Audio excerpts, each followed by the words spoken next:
তাকবীর লিল্লাহি তাকবীর আল কোরআনের আলেম সংসদে জালেম আমার নেতা তোমার নেতা আল্লাহর আইন চাই আল্লাহর আইন চাই আমির হামজা রহমান যশোরবাসীর পক্ষ থেকে খুলনাবাসীর পক্ষ থেকে জেলখানার ভেতরে 3টা বছর আল্লামা মামুনুল হক হাফিজাহুল্লাহ আমরা দুইজন এক জায়গায় ছিলাম। সকালে এবং দুপুরের খাবার আমরা এক জায়গায় খেতাম। মাঝে মাঝে আমারে বলতেন যে হামজা, বাইরে যদি আল্লাহ নিয়ে যায় কোনোদিন কাফেরের জানাজায় যাব না, পড়াবো না। আমারে বারবার জিজ্ঞাসা করেছি, ভাই আপনি কাফের পান কোথায়? বাংলাদেশে তো সেরকম কাফের আমরা দেখি না। উনি আয়াতটা আমাকে শুনিয়ে বলেছিলেন, কাফের তো তারা যারা আল্লাহর কোরআনে বাধা দেয়। সুতরাং এই দেশে যারা কোরআনে বাধা দেবে সে ডাইরেক্ট হোক ইনডাইরেক্ট হোক, সূরা হামিম সেজদার 26 নম্বর আয়াতের দলিল অনুযায়ী লোকটা কাফের। কাফেরের জানাজা পড়া কিন্তু হারাম। আমার মনে হয় এখন দেশের অবস্থা যা, আমরা যদি এই সিদ্ধান্তে উপনীত হতে পারি যে কাফেরের জানাজা বন্ধ হয়ে যাবে, আগামীতে কোরআনে কারীম বাধা দেওয়ার মতো সাহস অনেকেই করবে না। কোরআনে কারীমের শ্রোতা 1 নম্বরে পেলাম যারা কাফের। এ 15.5 বছর থেকে শুরু করে 54 বছর আমরা যা দেখলাম, অনেকেই কিন্তু ডাইরেক্ট ইনডাইরেক্ট বাধা দিয়েছেন। এখনো যদি ওইরকম মানুষ থাকেন এই দেশে, আপনি তাওবা করবেন, আপনি সংশোধিত হয়ে যাবেন। আর যেহেতু এখন সংস্কার চলছে, আপনি নিজেকেও সংস্কার করে নেবেন। কোরআনের শ্রোতা হিসাবে আমরা 2 নম্বরে পেয়েছি তাদের নাম। আল্লাহ রাব্বুল আলামিন বলেন, ওয়াইদা কিলা লাহুম তাআলাউ ইলা মা আনজালাল্লাহু ওয়া ইলার রাসূলি রাআইতাল মুনাফিকিনা ইয়াসুদ্দুনা আনকা সুদুদা। সূরা নিসার 61 নম্বর আয়াতে আছে, হে নবী, মানুষদেরকে আপনি যখন বলবেন আসো আল্লাহর বিধানের দিকে আসো, রাসূলের জীবনের দিকে আসো, আপনি দেখতে পাবেন অনেক মানুষ শুনতেও আসবে কোরআন, আপনার কথাও শুনতে আসবে। কিন্তু যখন দেখবে যে এগুলো কোরআনের সাথে আমাদের জীবনের মিল নেই, রাসূলের এই আদর্শের দিকে ডাকে, এগুলোর সাথে বাস্তবতা আমাদের মেলে না, রাআইতাল মুনাফিকিনা ইয়াসুদ্দুনা আনকা সুদুদা, আপনি দেখতে পাবেন ও মানুষগুলো আস্তে করে আপনার কাছ থেকে পেছন ফিরে কেটে পড়ছে। বলেন নাউজুবিল্লাহ। সুতরাং কোরআন শুনতে এসে যেগুলো যাদের জীবনে মিলবে না, এই মানুষগুলো যদি মন খারাপ করে, রাগ করে, যে কোনো কায়দায় চলে যেতে চান, আপনি মনে করবেন মুনাফিকের জার আপনার ভেতরে আছে। আল্লাহ আমাদের হেফাজত করুন, বলেন আমিন। 3 নম্বর শ্রোতার বর্ণনা পেয়েছি সূরা আনফালের 2 নম্বর আয়াতে।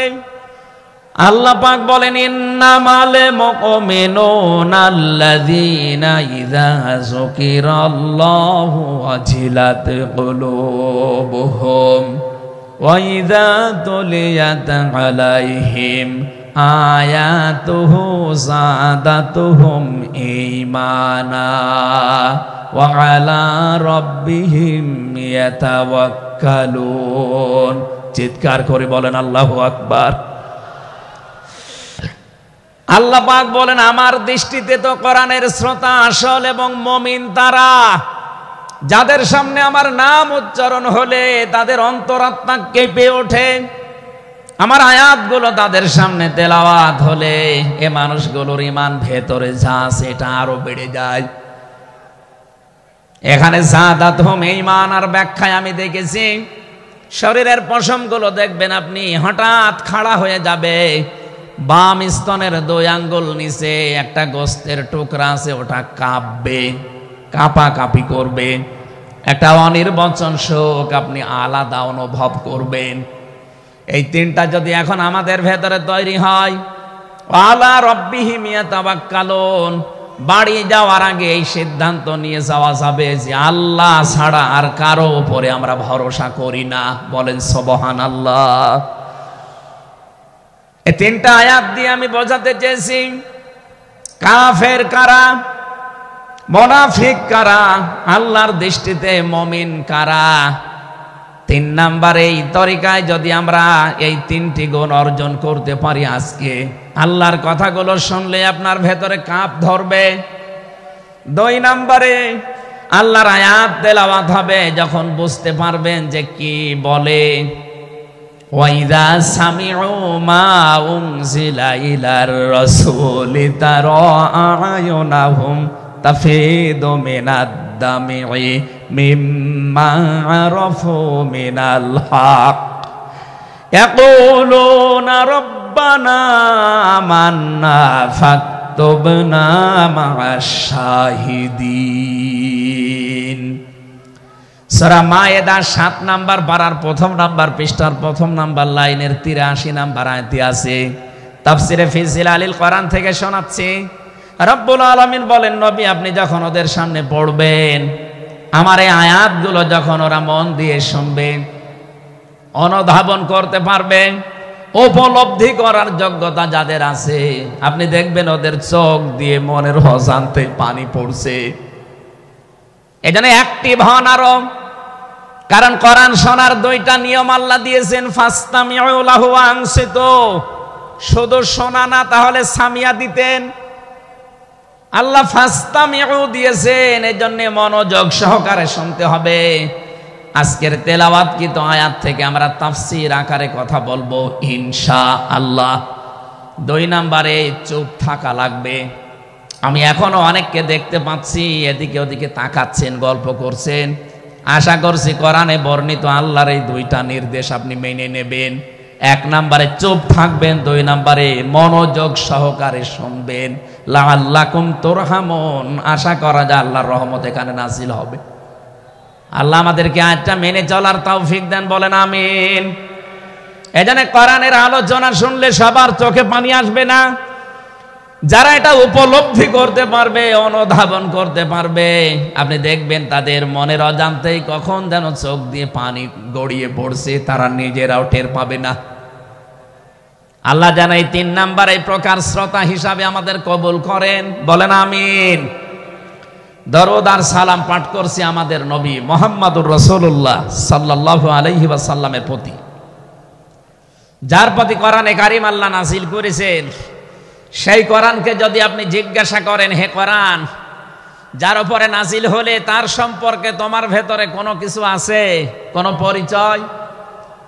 আল্লাহ রাব্বুল আলামিনের কোরআন আমাদেরকে শোনাচ্ছে, ওয়াইদ ক্বালা রাব্বু ওয়াইদ ক্বালা ঈসা ইবনু মারইয়ামা ইন্নী রাসূলুল্লাহি ইলাইকুম মুসাদ্দিকাল লিমা বাইনা ইয়াদাইয়া মিনাত তাওরাত। আয়াতের শেষের দিকে আল্লাহ ইসমুহু আহমাদ এই শব্দ দিয়ে জানিয়েছেন, হযরত ঈসা আলাইহিস সালাম তিনি জানিয়ে গিয়েছেন এই পৃথিবীতে আমার পরে একজন নবী আসবে যার নাম হবে আহমাদ। আমাদের নবীর পরিচয়টা আল্লাহ কোরআনে কারীম যিনি নাজিল করলেন তার উপরে, তার ভেতরেই তার নামটা আল্লাহ সংরক্ষণ করে দিয়েছেন। প্রশ্ন আসতে পারে, এক একজনের তো বহু নাম আমরা দেখি। হে কোরআন, তোমার ভেতরে কি মুহাম্মাদুর রাসূলুল্লাহ সাল্লাল্লাহু আলাইহি ওয়াসাল্লাম এই নাম তোমার ভেতরে আল্লাহ কি তার সম্পর্কে দিয়েছেন নাকি? আমরা যে তেলাওয়াত করেছি সূরা ফাতিহা, এই সূরা থেকে যেহেতু আজকে আলোচনা করব, এই সূরার প্রথম আয়াতে আমার আল্লাহ আমার নবীর নামকে উল্লেখ করে জানিয়েছেন। এটা 29 নাম্বার আয়াত, মুহাম্মাদুর রাসূলুল্লাহ। সূরা ফাতিহার 29 নাম্বার আয়াতটা আমরা পড়েছি 4 ভাগের 1 ভাগ। এই আয়াত থেকে আমরা আজকের আলোচনার বিষয় সাজিয়েছি।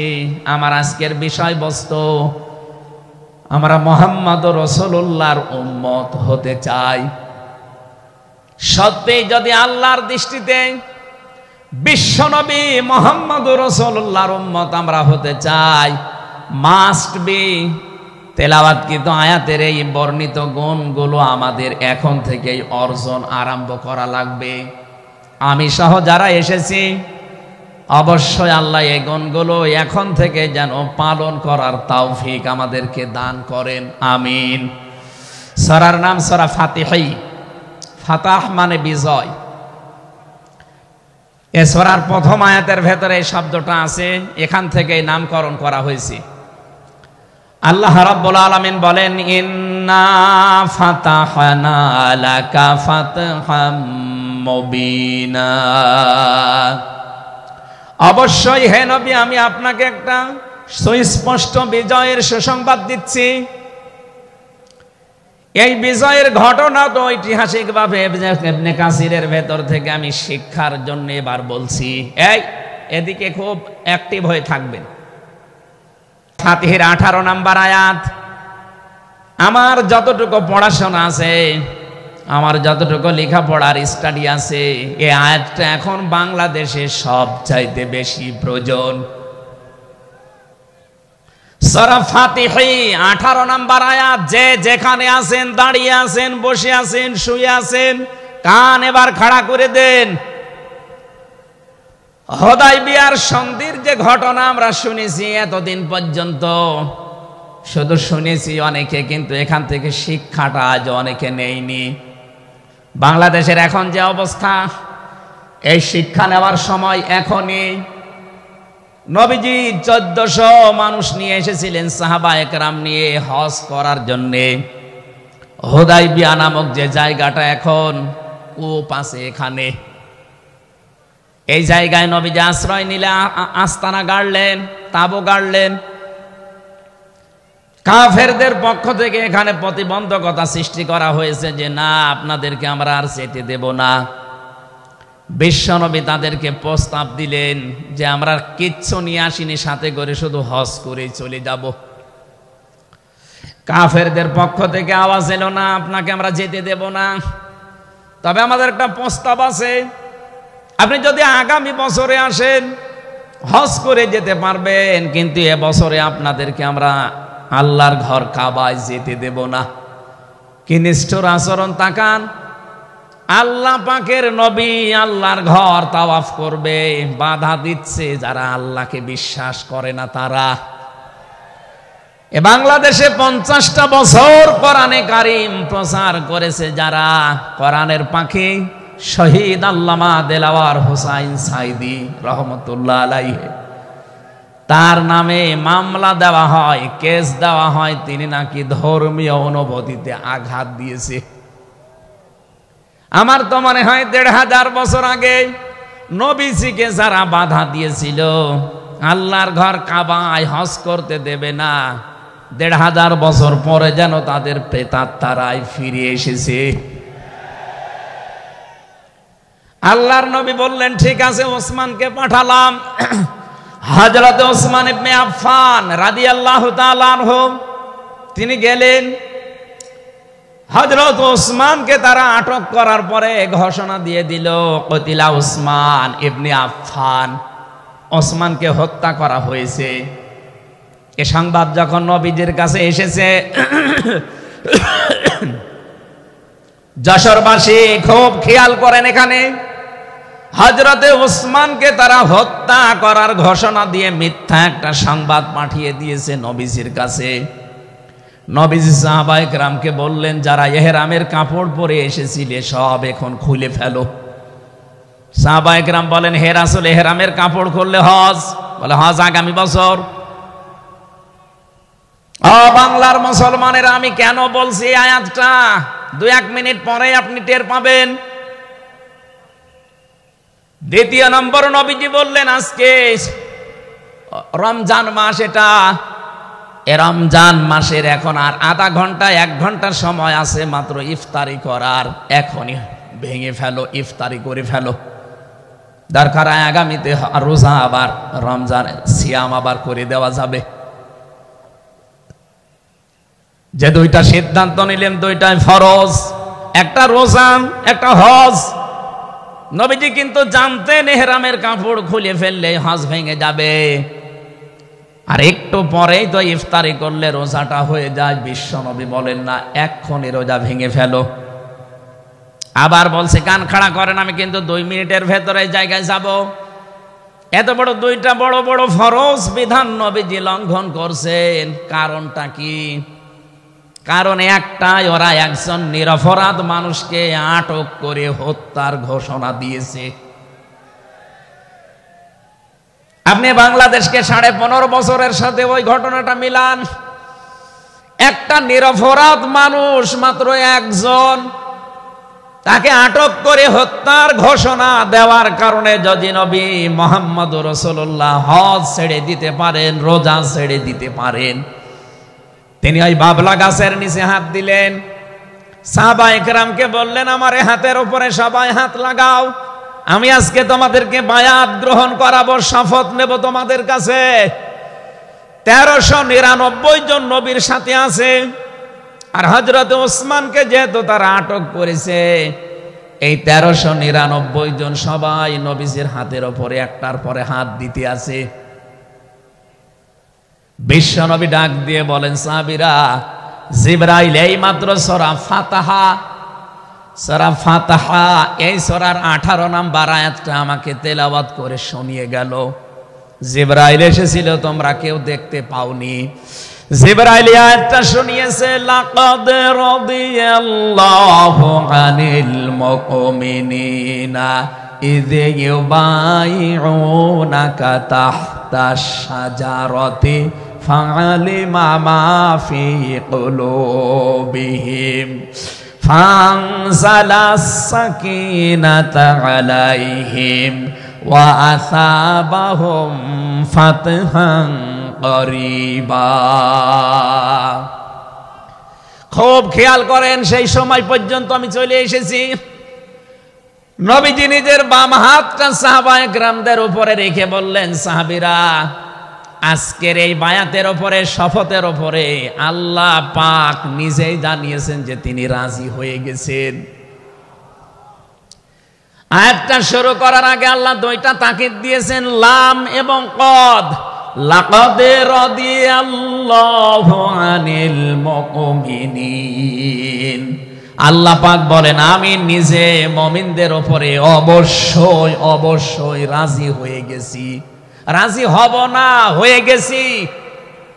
তাহতা শাজারাতি, এই গাছের নিচে আপনার হাতের উপরে যারা হাত দিয়ে আজকে শপথ বাক্য পাঠ করছে যে ওসমান হত্যার বদলা না নিয়ে কেউ মদিনায় ফেরত যাবে না, আমি আল্লাহ তাদের মনের খবর যেহেতু জানি, ফাআলিমা মা ফি কুলুবিহিম, তারা যে শপথ নিচ্ছে এটা কিন্তু লোক দেখানোর জন্য না, এটা মন থেকেই। ফানসালাস সাকিনাতা আলাইহিম, তাদের উপরে আমি আল্লাহর প্রশান্তি নাযিল হয়ে গেছে অলরেডি। ওয়া আসাবাহুম ফাতাহান করিবা, তাদেরকে আমি আসন্ন একটা বিজয়ের সুসংবাদ দিচ্ছি। সুতরাং এই বায়াতের দোয়ানের উপরে যেহেতু সবাই হাত দিয়েছে, ওসমানের হাতটা এখানে নেই, হে নবী আপনার বাম হাতটা উপরে তুলে ধরেন, এইটাই আমি ওসমানের হাত হিসাবে মেনে নিলাম। তার মানে 1400 মানুষের উপরে আমি আল্লাহ অলরেডি রাজি হয়ে গেছি। আমার মুসলমান ভাইরা, এবার আমি খেয়াল করার জন্য আর একবার বলছি, এইটা বলার জন্য আমি এতক্ষণ ঘুরছিলাম। একটা নিরপরাধ মানুষকে ওরা মিথ্যা তথ্য ছড়িয়েছে যে আটক করা হয়েছে, মেরে ফেলা হয়েছে, হত্যা করা হয়েছে। নবীজি একজন মানুষের জীবনের বদলা নেওয়ার জন্য 1400 মানুষকে তিনি বায়াত করাচ্ছেন, শপথ বাক্য পাঠ করাচ্ছেন। একটু খেয়াল করেন তো, একজন মানুষের জীবনের জন্য জীবন দিতে প্রস্তুত 1399 জন, আর নবী সহ। এমন বাক্য তিনি পাঠ করিয়েছেন, এমন শপথ নিয়েছেন যে আল্লাহ অলরেডি রাজি হয়ে আয়াত নাজিল করছেন। নবীজি বললেন ওরা ওসমানকে হত্যা করেছে, ওসমান একজন নিরপরাধ মানুষ। একটা একটা নিরপরাধ মানুষকে বিনা কারণে আটক করে হত্যা করেছে, ওদের কোনো ক্ষমা নেই। আমরা আজকে 1400 মানুষ শপথ নিলাম, ওদেরকে হত্যার প্রতিশোধ না নিয়ে আমরা কোনোদিন আর মক্কা মদিনায় ফেরত যাব না। আমার তো মনে হচ্ছে বাংলাদেশে এখনো বহু মানুষ বিনা কারণে যাদেরকে হত্যা করা হয়েছে, নিরপরাধ মানুষগুলোকে ফাঁসির কাস্টে ঝোলানো হয়েছে, কত মানুষকে মৃত্যুর দিকে ঠেলে দিয়েছে। এখনো জিন্দা শহীদ জনাব এটিএম আজহারুল ইসলাম এখনো জেলখানায় পচতেছে। বানানো বিচার ব্যবস্থা, বানানো বিচারপতি, নিজেদের উকিল, নিজেদের পিপি, নিজেদের সাক্ষী, নিজেদের রায় সব দিয়ে একটা মানুষকে আর 17 বছর আপনি আটক করে রেখেছেন। আমার তো মনে হয় এখন সময়ের দাবি, সূরা ফাতিহা থেকে যেহেতু তাফসীর শুনছেন, আজ এই বাংলার 18 কোটি জনগণের উপরে যদি আল্লাহ পাক খুশি হতে চান, এই নিরপরাধ মানুষগুলোকে জেলখানা থেকে মুক্ত করা লাগবে।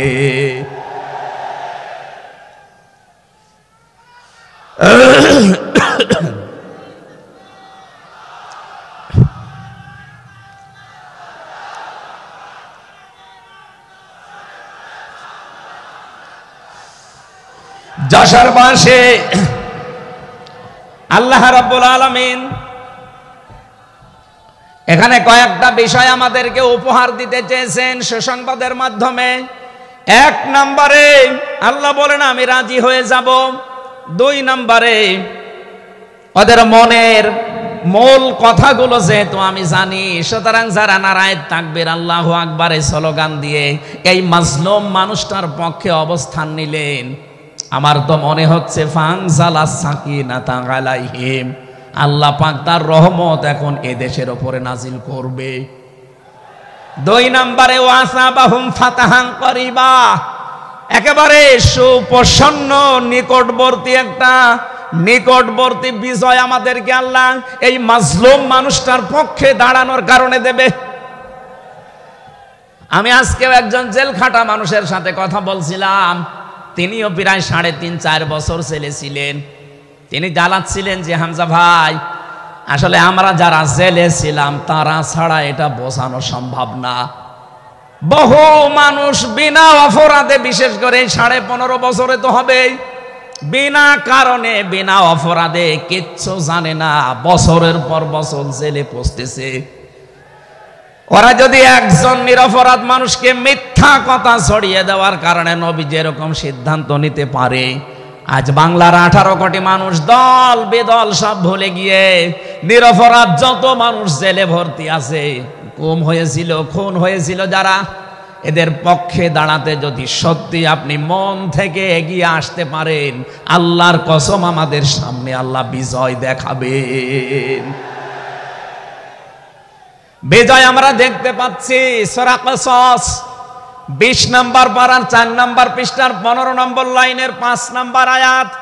বাড়িতে যে আয়াতটার তাফসীর দেখবেন, আল্লাহ রাব্বুল আলামিন বলেন নুরিদু আন্নামুন্না আলাল্লাযীনা ইসতাদঈফু ফিল আরদ ওয়া নাজআলাহুম আইম্মাতা ওয়া নাজআলাহুমুল ওয়ারিসিন। আমি আল্লাহ একটা ইচ্ছা করলাম, হাজার হাজার বছর আগে হে নবী, এই পৃথিবীর ময়দানে ফেরাউন নামে একটা লোক ছিল। রাষ্ট্রীয় ক্ষমতায় থাকার কারণে ওই দেশে বিভিন্ন দলে বিদলে বিভক্ত করে মানুষকে রেখেছিল, আর একটা দলকে সে টার্গেট নিয়ে কোণঠাসা করে, ছোট করে, হীন করে রেখেছিল। সেই দলটা ছিল মুসা নবীর দল। আমি আল্লাহ একটা ইচ্ছা করলাম, জমিনের উপরে যাদেরকে দুর্বল করে রেখেছে ফেরাউন, এই দুর্বল দলের উপরে আমি আল্লাহ মনন করব। মনন মানে অনুগ্রহ করা, দয়া করা। আমি আল্লাহ দয়া করব তাদের উপরে, মনন করব। এই কারণ আমি তাদেরকে জমিনের শাসন ক্ষমতায় বসাতে চাই, জমিনের উত্তরাধিকারী তাদেরকে বানিয়ে দিতে চাই। অনুমাক্কিনা লাহুম ফিল আরদ, জমিনের উপরে তাদেরকে আমি ক্ষমতায় বসাবো, এটা আমি আল্লাহর ইচ্ছা। বলেন তো আল্লাহ যদি কোনো ইচ্ছা করে ওটা রদ করার কেউ আছে? আরো জোরে বলেন আছে। সুতরাং এই আয়াত দিয়ে আমি যেহেতু 100% আয়াতটা বিশ্বাস করি, হাজার হাজার বছর আগে ফেরাউনের এই জীবনের সাথে, কাহিনীর সাথে, তাফসিরের সাথে আমি বাংলাদেশি আয়াতটা মিলিয়েছি, দেখতে পেয়েছি 2024 সালের 5 আগস্টের পরে একটা দলের সাথে আয়াতটা মিলে যাচ্ছে। আপনি যাই মনে করেন এইটাই বাস্তব।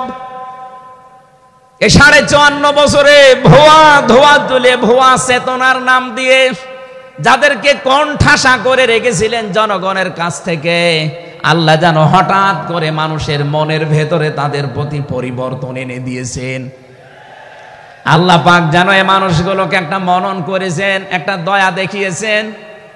অনাজালাহুমা ইম্মাতান, জমিনের ইমাম তাদেরকে যেন আল্লাহ দিনের পর দিন বানিয়ে দিচ্ছে।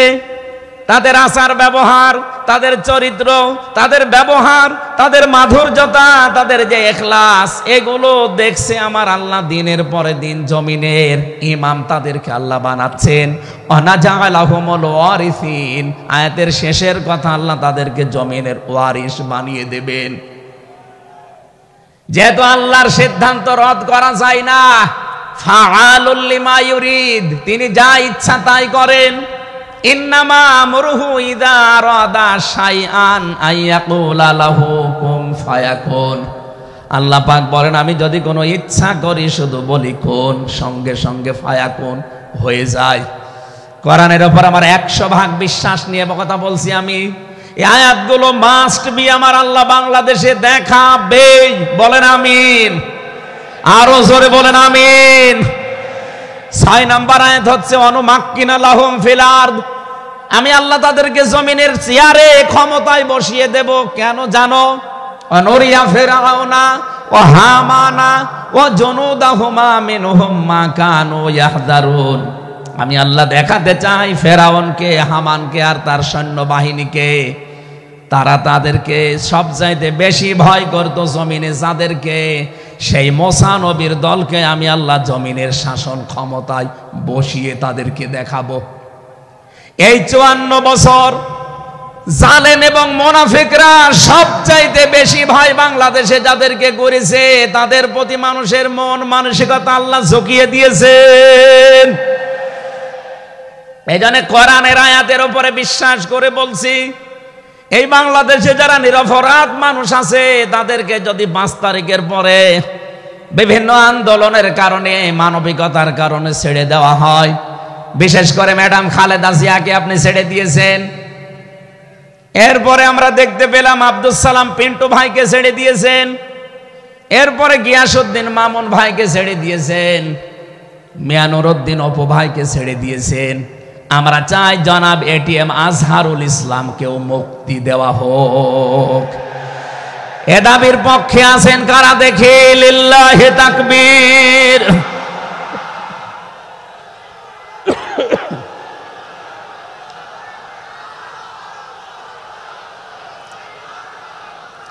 আলহামদুলিল্লাহ ভাই, আমি আয়াতটা পড়লাম এই জন্যে 1500 বছর আগে একটা নিরপরাধ মানুষের পক্ষে দাঁড়ানোর কারণে যদি আল্লাহ এতগুলো সুসংবাদ দিতে পারে, সাকিনা নাজিল করা, সুপ্রসন্ন, একেবারে নিকটবর্তী বিজয় দেওয়া, আমরা যদি আজ নিরপরাধ মানুষগুলো যারা আজ জুলুমের শিকার হয়ে 15.5 বছর 17 বছর মানবেতর জীবন যাপন করছে, আমি তো 3 বছর তার ভুক্তভোগী, 3টা বছর আমাদেরকে ফাঁসির কন্ডেম সেলের ভেতরে 24 ঘন্টা লকআপ দিয়ে রাখতেন। কি করেছিলাম আমরা? আজকে এই যে মাহফিলের 6 জন আলেমের ভেতরে আমরা 3 জনই এক জায়গায় ছিলাম জেলখানায়, আর বাকি 3 জনের ভেতরে একজন তো বাইরের দেশে, আর 2 জন আব্দুল হাই সাইফুল্লাহ, শাইখ আহমদুল্লাহ, 2 জন মজলুম। তাদেরকেও কোরআনের কথায় দেশে 15.5 বছর আপনারা বলতে দেননি। এজন্য আমি আয়াত থেকে যেটা শিক্ষা দিতে চাই, কাটছাট কথা বলছি, বাংলাদেশে যদি আল্লাহর সাকিনা, প্রশান্তি মনে এবং বাইরে আপনি দেখতে চান, সুপ্রসন্ন বিজয় যদি দেখতে চান, অবশ্যই আপনাকে নিরপরাধ যারা এখনো পর্যন্ত বিভিন্ন জায়গায় মাজলুম হয়ে আছে তাদের পক্ষ নেওয়া লাগবে। এক কথা বলুন, আল্লাহ আজকে আমাদের জীবনে 100% মেনে চলার তৌফিক দেন, বলেন আমিন। এই সূরা ফাতিহা থেকে আমরা পড়েছি 29 নম্বর আয়াত। আমাদের আলোচনার বিষয় মুহাম্মদুর রাসূলুল্লাহর উম্মত কারা।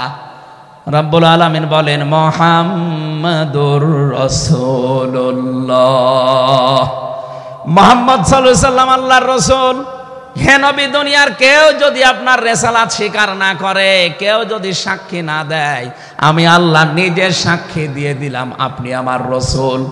সুতরাং এই বাংলার জমিনে কেউ যদি নবীর আদর্শ না মানে, বিশ্ব নবীর কোনো ক্ষতি হবে না, আল্লাহরও কোনো লস নেই, যত ক্ষতি আমাদের।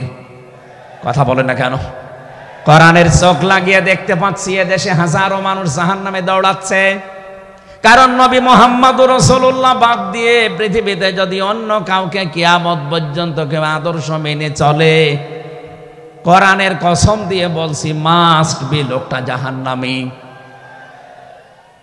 এজন্য এরকম আচরণে যারা আছেন, বুঝে হোক না বুঝে হোক, আল্লাহ রাব্বুল আলামিনের পরিচয় দেওয়ার আগে আমার আল্লাহ রাসূলের পরিচয় আমাদের কাছে দিয়েছেন।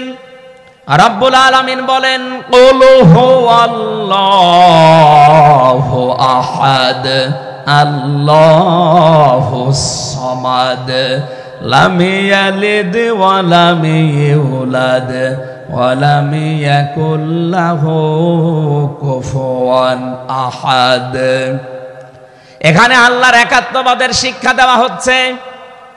আল্লাহ পাক বলেন হে নবী আপনি বলুন, অথচ শোনানো হচ্ছে যার কথা, তার কথা তো আগে বলার দরকার ছিল। এখানে আগে রিসালাতের ঘোষণাটা দেওয়া হয়েছে, কুল হে নবী আপনি বলুন। ও বাংলার মুসলমানেরা, ফেরাউনের জীবনী পড়ে আমি দেখেছি সে কিন্তু আল্লাহর একাত্মবাদের ঘোষণা দিয়েছিল, কিন্তু রিসালাতের ঘোষণা দেয়নি, এজন্য লোকটা ঈমান পায়নি। বাংলাদেশে বহু মানুষকে আমরা দেখতে পাচ্ছি আল্লাহর কথা বললেও বলেন আমরা কি নামাজ পড়ি না, রোজা রাখি না, আমি কি হজ করি না, দান সাদকা করি না, এগুলো সব আল্লাহর বিধান। এগুলোর পাশাপাশি আল্লাহর প্রেরিত পুরুষ যিনি আমাদের এই জামানায়, আল্লাহর প্রেরিত পুরুষ যিনি কিয়ামত পর্যন্ত, তার নাম মুহাম্মাদুর রাসূলুল্লাহ। জ্ঞানী মানুষ যারা বসে আছেন এক কথায় তারা বুঝবেন আমি জানি। আজ বিশ্ব নবীর আদর্শ বাদ দিয়ে আপনি কার আদর্শ মানেন আপনার বিবেকের কাছে প্রশ্ন করেন। এটা রাজনীতি মনে করে কেউ যদি চলে যান আপনার কপালে আগুন লাগবে, আপনারও মরণ হবে ফেরাউনের মতো। আল্লাহকে মেনেছিল কিন্তু রিসালাত মানে নাই। এদেশে আজ অনেকেই আল্লাহর কথা বললে নামাজ পড়ে, রোজা রাখে, হজ করে আসে, দান সাদকা করে। আরে ভাই এগুলো সবই আল্লাহর বিধান। আপনি আল্লাহকে মানেন, কিন্তু তার প্রেরিত পুরুষ এই জামানায় যিনি কিয়ামত পর্যন্ত, তার নাম মুহাম্মাদুর আবার জোরে বলেন মুহাম্মাদুর রাসূলুল্লাহ। এতক্ষণ পর্যন্ত যা বললাম আমি আশা করছি আপনি বুঝেছেন। বিশ্ব নবী বাদ দিয়ে অন্য কারো আদর্শ এই জমিনে মানা যাবে না। মানলে আপনি বুঝে মানেন, আর না বুঝে মানেন আপনি জাহান্নামী। এখন যদি মুসা আলাইহিস সালাম আসে দুনিয়ায়, যদি ঈসা নবী এখন আসে, আর আমরা কেউ যদি আল্লাহর নবী মুহাম্মদুর রাসূলুল্লাহকে বাদ দিয়ে ঈসা নবী মুসা নবীকেও মেনে চলি, নিছক আপনি জাহান্নামী। এটা রেকর্ড হচ্ছে, সারা দুনিয়ায় যাবে। সূরা আলে ইমরানের ৮০ নম্বর আয়াত। অন্য ধর্মে যারা আছেন, ইহুদি খ্রিস্টান আহলে কিতাব যারা দাবি করেন, এমনকি এই মুশরিকদের ভেতরেও যারা, বৌদ্ধদের ভেতরে যারা অমুসলিম, তাদেরকে বলছি আপনারা ভুল পথে আছেন। আপনারা যাদেরকে নবী নাম বলে চলেন, যিশু বলেন, ঈসা আলাইহিস সালামকে, মুসা আলাইহিস সালামকে আপনারা যোসেফ বলে ডাকেন। আপনাদের ওই সমস্ত নবীগুলো তাওরাতে ইনজিলে অলরেডি ঘোষণা দিয়েই গেছে যে আমাদের পরে একজন শেষ নবী আসবে, তার নাম মুহাম্মাদুর রাসূলুল্লাহ বা আহমদ। তাকে যদি তোমরা জীবদ্দশায় পেয়ে যাও, পৃথিবীর সব কিছু ছেড়ে দিয়ে তার আদর্শটা গ্রহণ করবা, নয়তো পথভ্রান্ত হয়ে পথভ্রষ্ট হয়ে জাহান্নামে যাওয়া লাগবে। যাকে মেনে চলার দাবি করেন সেই যিশু, সেই যোসেফ, হযরত ঈসা নবী, হযরত মুসা নবী, তারাই যেহেতু ঘোষণা তাওরাতে ইনজিলে দিয়ে দিয়েছে, হয়তো আপনাদের পুরোহিত যারা, ধর্মগুরু যারা, ঠাকুর যারা আপনাদেরকে শোনায় না। এই সত্য বিধান আপনি ইনজিলে পড়েন। আমার শেষের শব্দ ছিল ফিত তাওরাতি ওয়াল ইনজিল। এই দুইটা কিতাব আপনারা পড়ে দেখবেন, এখানে আমাদের নবী, শেষ নবীর বর্ণনা আছে 903 জায়গায়। বলেন আল্লাহু আকবার। আল্লাহ পাক প্রথম শব্দে জানাতে চেয়েছেন, হে নবী, কেউ যদি আপনাকে স্বীকার না করে, কেউ না মানে, আমি আল্লাহ নিজে ঘোষণা দিলাম, ওয়াল্লাযীনা মাআহু আশিদ্দাউ আলাল কুফফার। আপনার সঙ্গে সাথী যারা হবে, আপনার সাথে যারা থাকবে, আপনার উম্মত বলে যারা কিয়ামত পর্যন্ত দাবি করবে, তাদের ভেতরে এই গুণগুলো মাস্ট বি পাওয়া যাবে। যশোরবাসী, এবার আপনাদের জন্য আপনি মিলান তো এই আয়াতটা নিজের জীবনে আছে কিনা।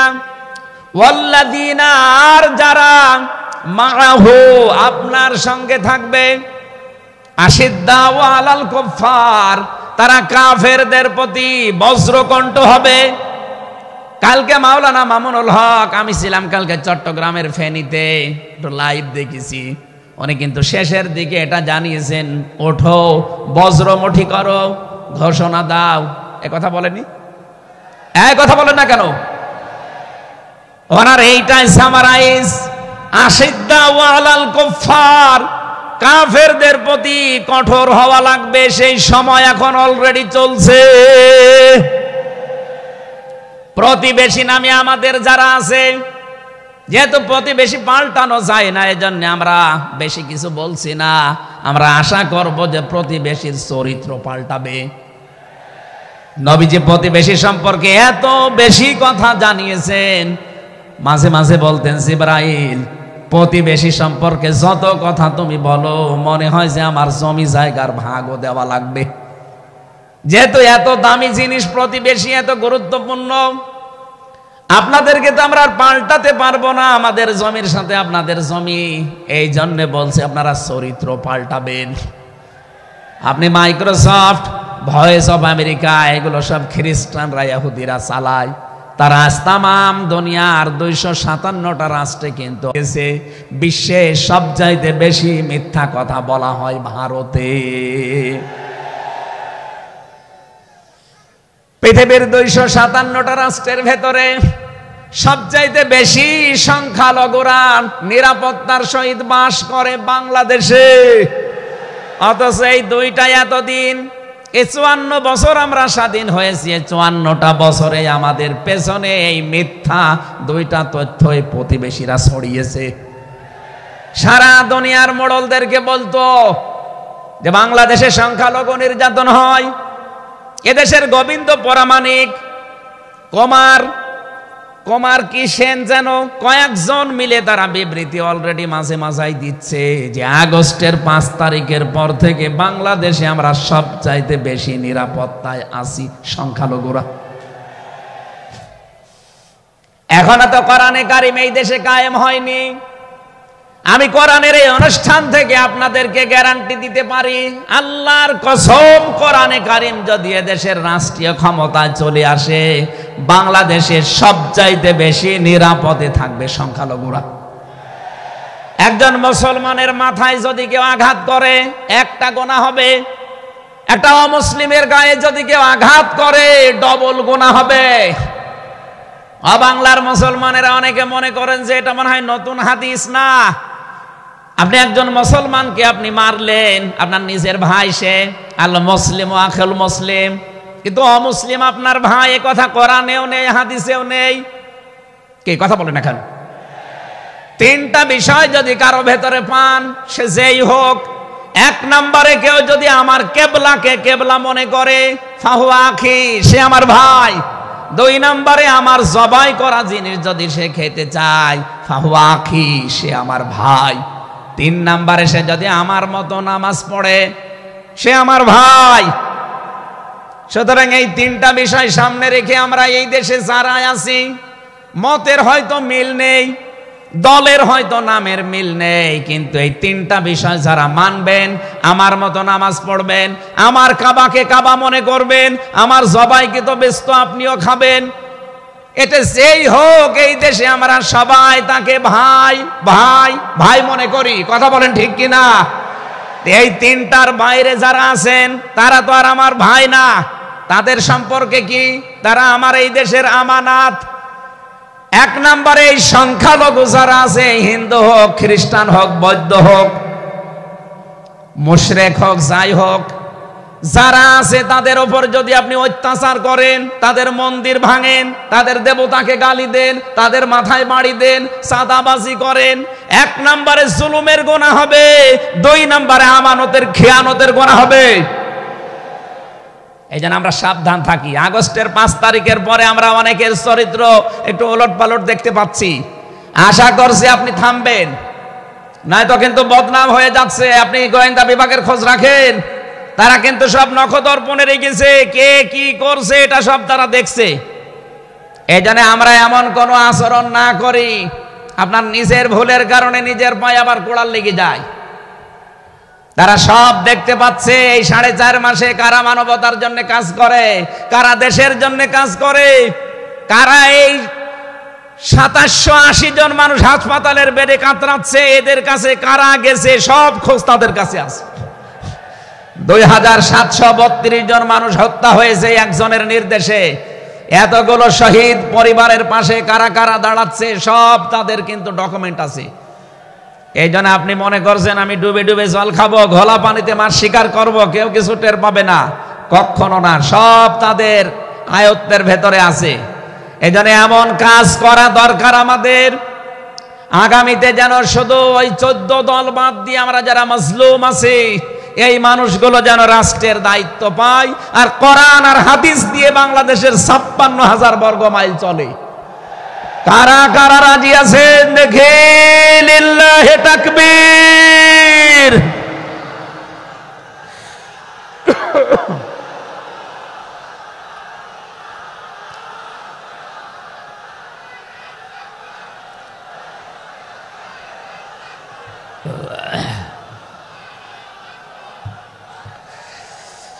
আমার ভাইরা,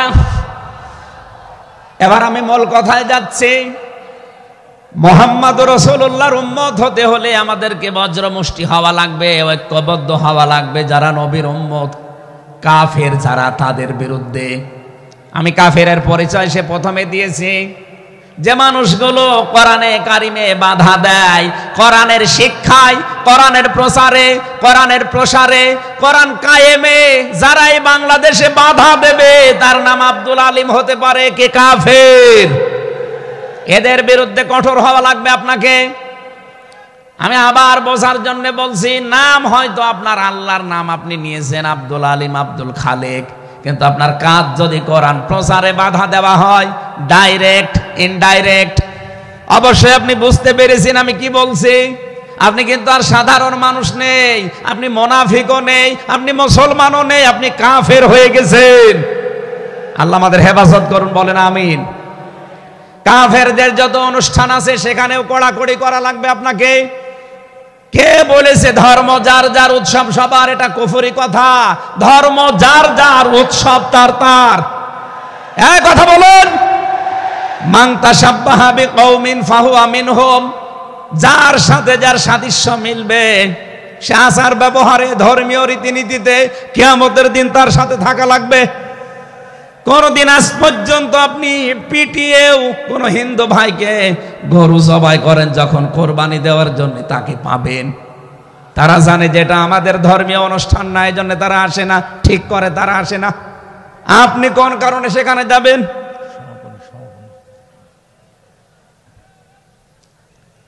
রোহামা ও বাইনাহুম।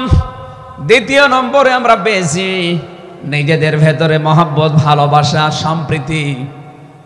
মায়া মমতা এটা নিজেদের ভেতরে বাড়ানো লাগবে। আপনি নবীর উম্মত হতে চান অথচ এটা নিজেদের ভেতরে আরো দূরত্ব তৈরি করেন না, এটা নিজেদের ভেতরে আরো স্যাক্রিফাইস করে হোক, ডাকাডাকি করে হোক, নিজেদের ভেতরে এটা তৈরি করা লাগবে আরো বেশি। তার অহমরুকাং সজ্জাদা, হে নবী আপনার উম্মত যারা আপনার সাথে যারা আছে তাদেরকে দেখতে পাবেন আল্লাহর সন্তুষ্টি এবং অনুগ্রহ তালাশ করার জন্যে তারা রুকু এবং সেজদাকারী অবস্থায় তাদের দেখতে পাবেন।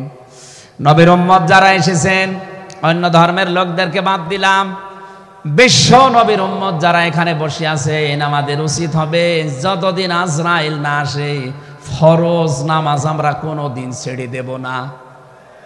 আরো জোরে বলেন, আল্লাহ যেন এটা মেনে চলার তৌফিক দেন আমাদের একেবারে জীবনের শেষ দিন পর্যন্ত। 2 নম্বরে, ফরজ নামাজের সময়টুকু যেভাবেই হোক বের করে আপনি আদায় করেন। সুন্নত নফল ওইগুলো যদি পড়তে না পারেন পরবর্তীতে পড়বেন, কিন্তু ফরজ নামাজ কেউ ছেড়ে দিয়ে সে আল্লাহর আয়ত্ত থেকে বের হয়ে যায়। বলেন নাউজুবিল্লাহ। সাহাবায়ে কেরাম আল্লাহর দরবারে যে 7টা কারণে কবুল হয়েছিলেন তার ভেতরে 1 নাম্বার কারণ ছিল এই মানুষগুলো আল্লাহর বিধান সামনে পেলে পৃথিবী ভুলে যেতেন। আব্দুল্লাহ আনসারী রাদিয়াল্লাহু তাআলা আনহুর জীবনী পড়েছি। এই লোকটা আল্লাহর বিধান সেজদাকে সামনে রাখতে গিয়ে নিজের স্ত্রীকে এক কাপড়ে গর্তের ভেতরে বসিয়ে রেখেছিল, নিজের ছেলেকে শিকল দিয়ে বেঁধে রেখেছিল, তারপরও আল্লাহর বিধান সেজদা সে ভুলে যায় নাই। আমাদের এরকম কঠিন পরিস্থিতি এখন হয়তো আসেনি, তারপরও আমরা অনেকে বিনা কারণে ফরজ নামাজ ছেড়ে দেই। আমি নামাজের কথা মুসলমানদের কাছে সচরাচর বলতে চাই না, কারণ একজন মুসলমান আর একজন কাফেরের ভেতরে পার্থক্য নামাজ। নামাজ যদি কেউ না পড়ে সে মুসলমান থাকে কি করে? সুতরাং আজান হওয়ার পরে মুসলমান যাবে মসজিদে নামাজ আদায় করতে, মানুষ টের পাবে যে লোকটা মুসলমান। রিজালুল্লাহ তুলহিহিম তিজারাতু ওয়ালা বাইউন আন যিকিরিল্লাহ ইলা আখির আয়া। মুসলমান ব্যবসায়ী যারা, তাদের পরিচয় আল্লাহ দিয়েছেন। আল্লাহ রাব্বুল আলামিন বলেন, এই পৃথিবীর ময়দানে যারা মুসলমান ব্যবসায়ী আজান হওয়ার সঙ্গে সঙ্গে ব্যবসা প্রতিষ্ঠান বন্ধ করে দিয়ে তারা সেজদায় দৌড়াবে। ইয়াবতাগুনা ফাদলাম মিনাল্লাহি ওয়া রিদওয়ানা। এখানে আল্লাহ 2টা শব্দ ব্যবহার করেছেন। আল্লাহর ফজল যদি কেউ চায় তাহলে অবশ্যই তাকে মসজিদে যাওয়া লাগবে। আল্লাহুম্মা ইন্নী আসআলুকা মিন ফাদলিকা, ফজলের জন্য জমিনে আল্লাহ পাঠিয়েছেন আমাদেরকে, আর রহমতের জন্য তার ঘর মসজিদে পাঠিয়েছেন। এজন্য আল্লাহর রহমতের জন্য 5 বার আল্লাহর ঘরে আমাদেরকে যাওয়ার নির্দেশ দিয়েছেন আল্লাহ। আর যদি ফজল অনুগ্রহ পেতে চাই রিজিক, এগুলোর জন্য জমিন, এই জমিন আল্লাহ আমাদেরকে হালাল রুজি উপার্জন করার যে ব্যবস্থা, এরকম ময়দান যেন তৈরি করে দেন। বলেন আমিন। সিমাহুম ফি ফুজুহিহিম মিন আসারিস সুজুদ। আল্লাহ বলেন এদের এই চিহ্নগুলো, সেজদার চিহ্নগুলো এদের চেহারার বিভিন্ন জায়গায় ফুটে উঠবে। কিয়ামতের ময়দানে এই চিহ্ন দেখে দেখে নবী সুপারিশ করে করে জান্নাতে নিয়ে যাবে। হয় কপালে, নাই নাকে, নাই হাতে, যে সমস্ত জায়গায় সেজদা দেওয়ার জন্য আপনি জমিনে লাগিয়েছিলেন এই জায়গাগুলো কিয়ামতে চমক দিতে থাকবে। আল্লাহ আমাদের প্রত্যেককে এই 5টি গুণ অর্জন করার মাধ্যমে বিশ্ব নবীর খাঁটি উম্মত হওয়ার তৌফিক দিন। আমিন, আল্লাহুম্মা আমিন।